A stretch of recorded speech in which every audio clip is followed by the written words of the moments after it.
네, 그 세계보건기구가요, 미세먼지를 1군 발암물질로 지정을 했다고 합니다. 전 세계적으로 연간 650만 명이나 되는 수치가요, 이 같은 대기오염으로 조기 사망할 수 있다는 발표를 내놓았습니다. 네, 문 밖을 나서기 전에 건강에 대해서 단단한 대비를 해야 할 것 같은데요. 네. 자, 대구 가톨릭대학교 병원 호흡기내과의 정치영 교수님 모셨습니다. 어서 오세요. 반갑습니다. 사실 뭐 날씨 뉴스에서 빠지지 않는 게 있죠. 미세먼지 농도가 어떠어떠하다. 네. 내지는 뭐 요즘 초미세먼지까지도 많이들 언급이 되던데요. 교수님, 아마도 이거는 그 미세 입자의 크기에 따른 어떤 분류가 아닐까 싶은데 생각은요. 미세먼지에 대한 정의부터 한번 시작을 해볼까요? 알겠습니다. 예.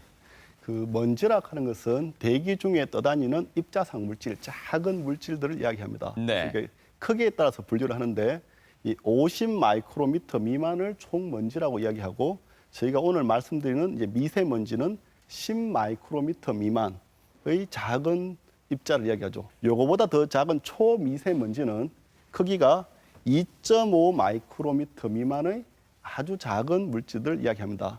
여기서 마이크로미터라고 하면은 좀 이게 이해가 어려우신데 우리가 자에서 보면 가장 작은 눈금이 1mm입니다. 그렇죠. 그거의 1000분의 1 정도 되기 때문에 실제로는 눈에 보이기가 어렵습니다. 예.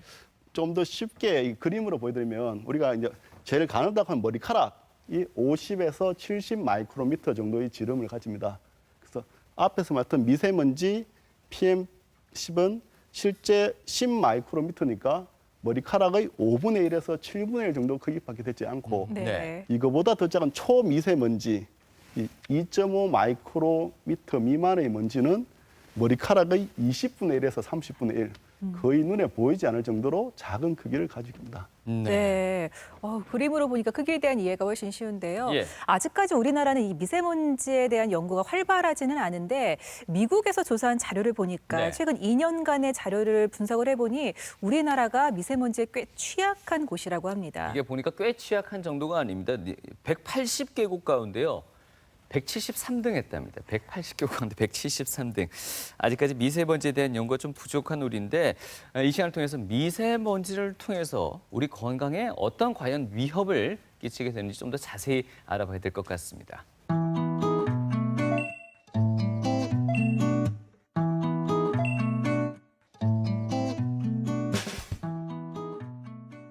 네, 전문가의 선택, 건강한 호흡에 대한 오해와 진실, OX 퀴즈를 통해서 확인해 보겠습니다. 네, 먼저 첫 번째 질문입니다. 네, 삼겹살을 먹으면 미세먼지가 모두 배출된다. 많이들 그렇죠. 네, 그렇게 생각하는데 모두가 붙어가지고 아닐 것 같기도 하고 어떻습니까, 교수님? 예, 아닙니다. 네. 예. 그 어르신들이 먼지가 많이 말리는 날 삼겹살을 먹으면은 이게 기름이 먼지를 제거한다 이렇게 해서 많이들 권하고 있습니다.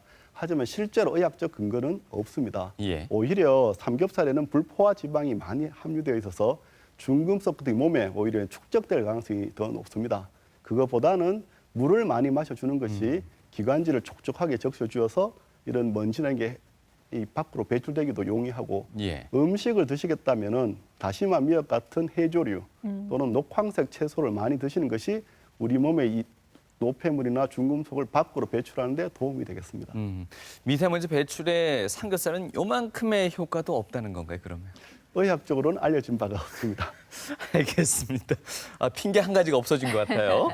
두 번째 질문 드리겠습니다. 냉방기 속에 있는 먼지, 제대로 관리하지 않으면 폐렴에 노출될 수도 있다고 나와 있습니다. 이건 OX 어떨까요? 이건 맞습니다. 예. 그래서 저희가 이제 여름철에 아주 중증 폐렴으로 응급실을 내원하는 환자들이 있습니다. 고열이 나고 막 폐가 굉장히 호흡곤란이 심하고 예. 인공호흡기를 달아야 될 정도로 심한데 실제로 가래나 이런 데서 검사를 해보면 원인균도 잘 발견되지 않는 경우 예, 제가 반드시 의심하라고 이야기하죠.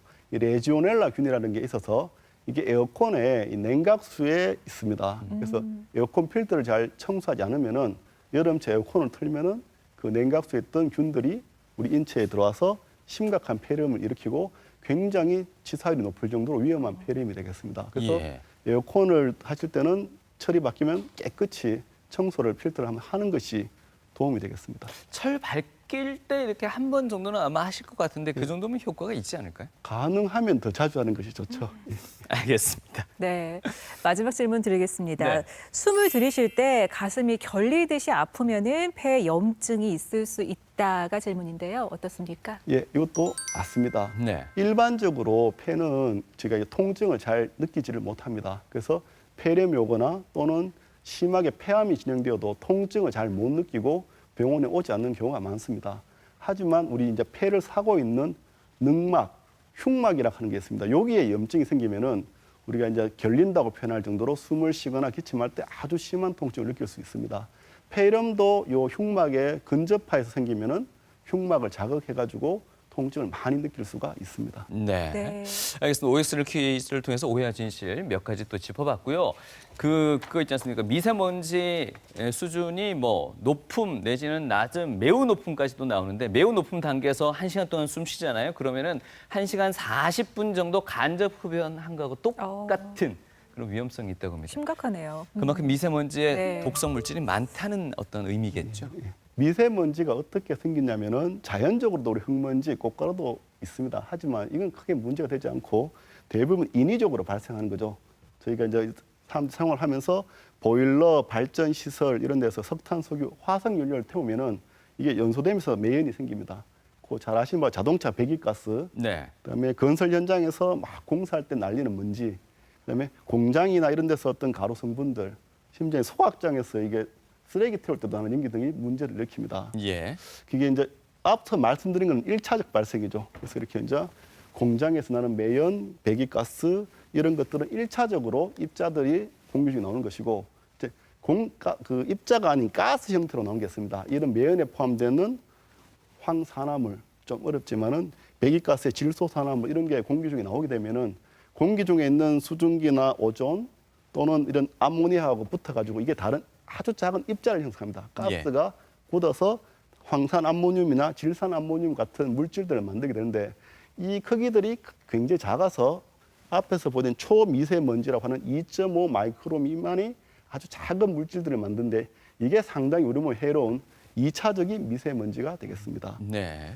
그래서 작년에 한번 이슈가 되었습니다. 예. 환경부에서 우리나라 미세먼지가 많으니까 원인이 뭐냐 하면 고등어다 이래서 난리가 났었습니다. 네. 예. 실제로 이 뭐 생선, 고등어 이런 것들 조리 과정에서 굽거나 튀기면은 이게 타면서 미세먼지가 굉장히 많이 발생합니다.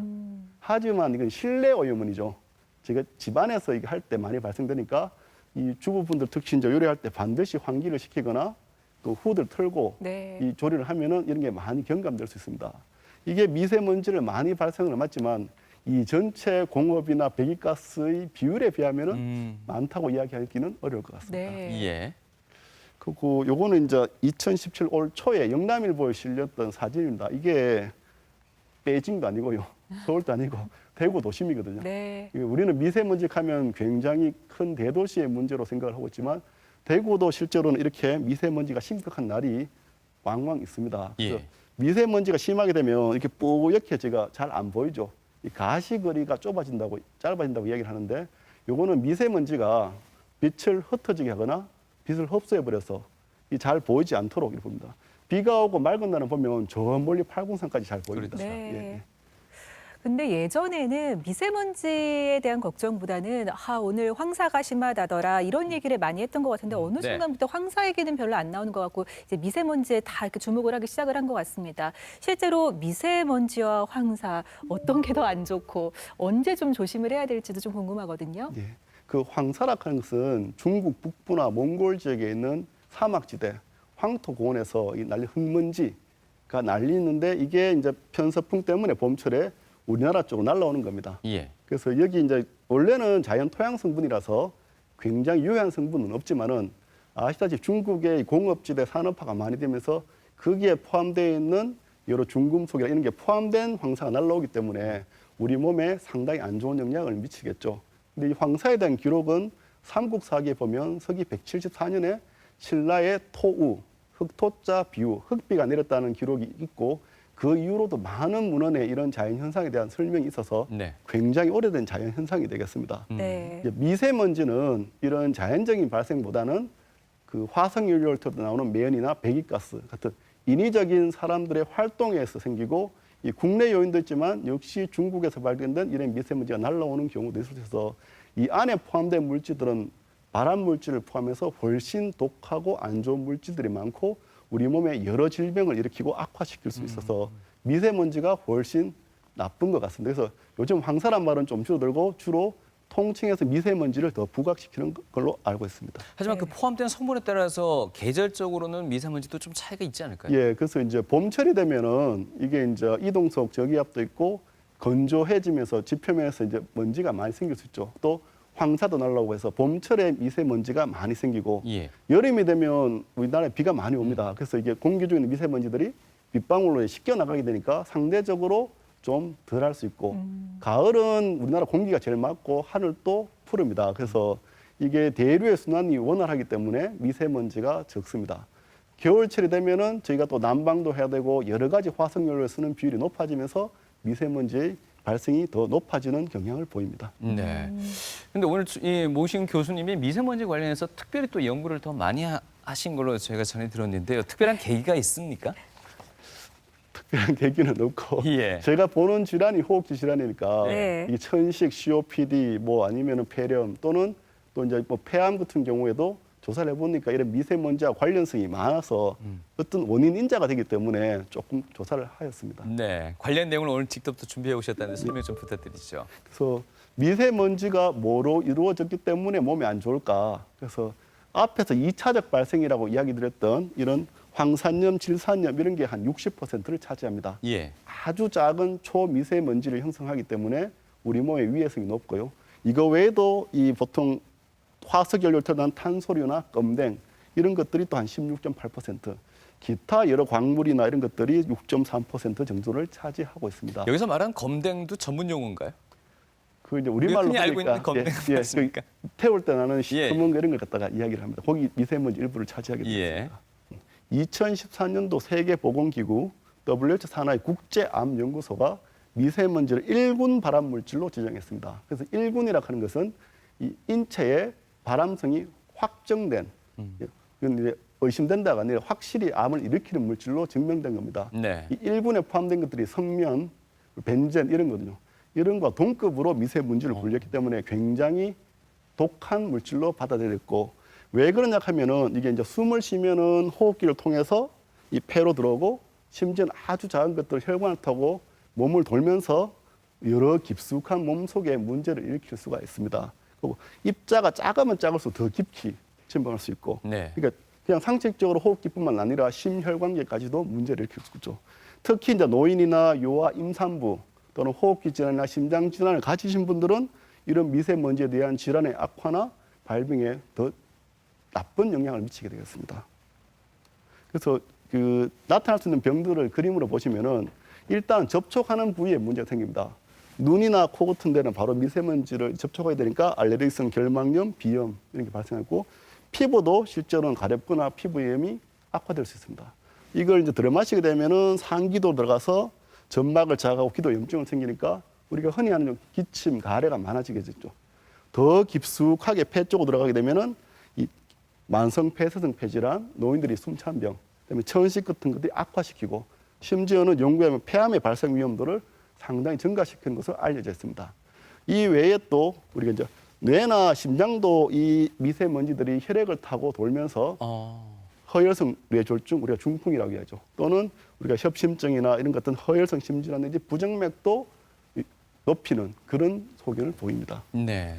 그래서 먼저 뭐 심장과 뇌혈관 질환을 간단히 살펴보시면은 미세먼지가 매우 작으면은 폐포로 들어가서 끝난 이게 혈류를 타고 우리 몸에 염증을 이렇게 돌아다닙니다. 그래서 혈관에 손상을 주니까 혈관이 약해지기 때문에 협심증, 뇌졸중 이런 것들을 일으킬 수 있고 연구에 의하면은 미세먼지에 장시간 노출되면은 우리가 이제 응급실을 방문하는 아주 중요한 병인 심근경색 같은 이런 허혈성 심질환을 무려 30에서 80%를 사망률을 올린다.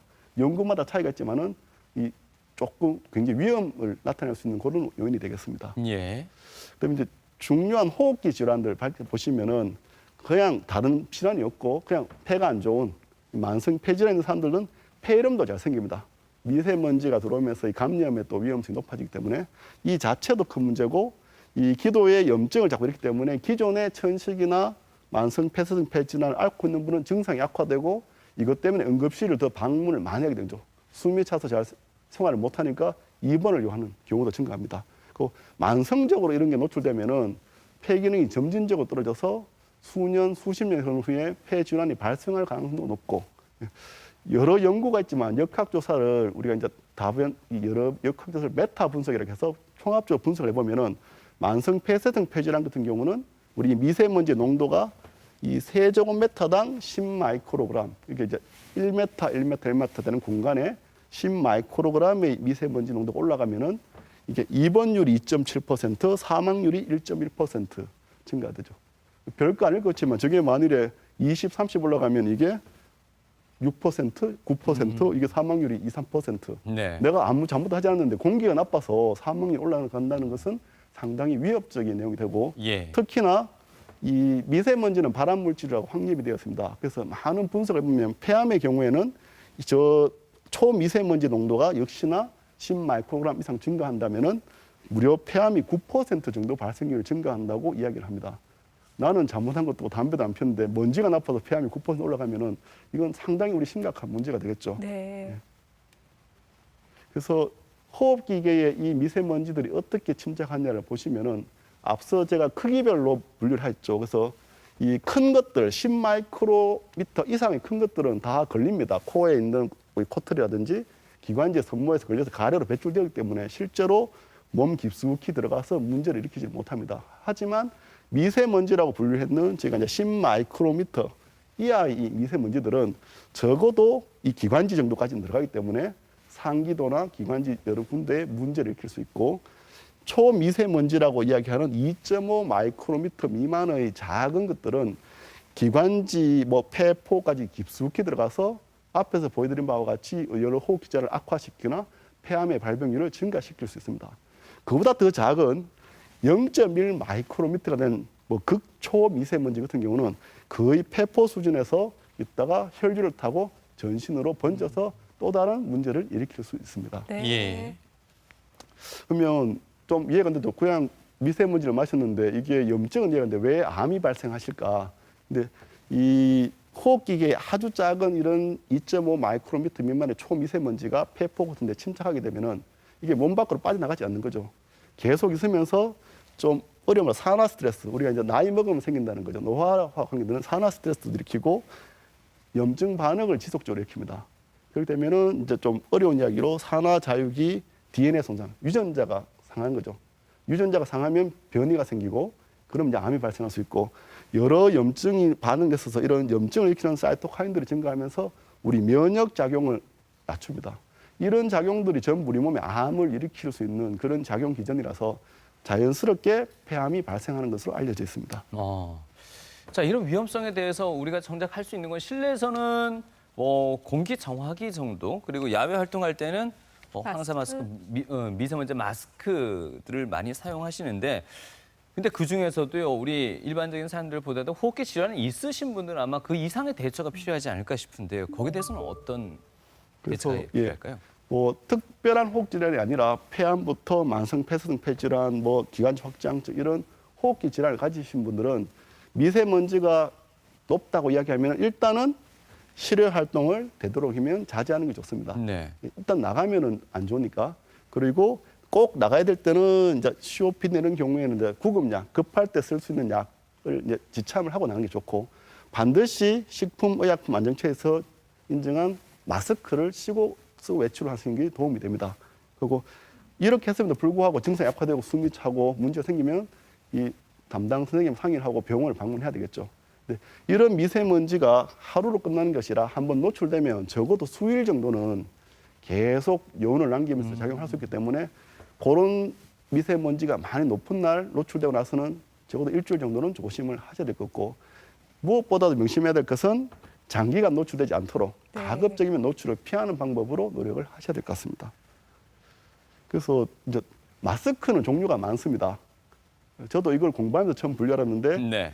공산품하고 의약 외품, 의약품 마스크는 없더라고요. 그러니까 이렇게 분류가 되는데 저희가 알고 있는 흔한 마스크 하는 건 다 방한대죠.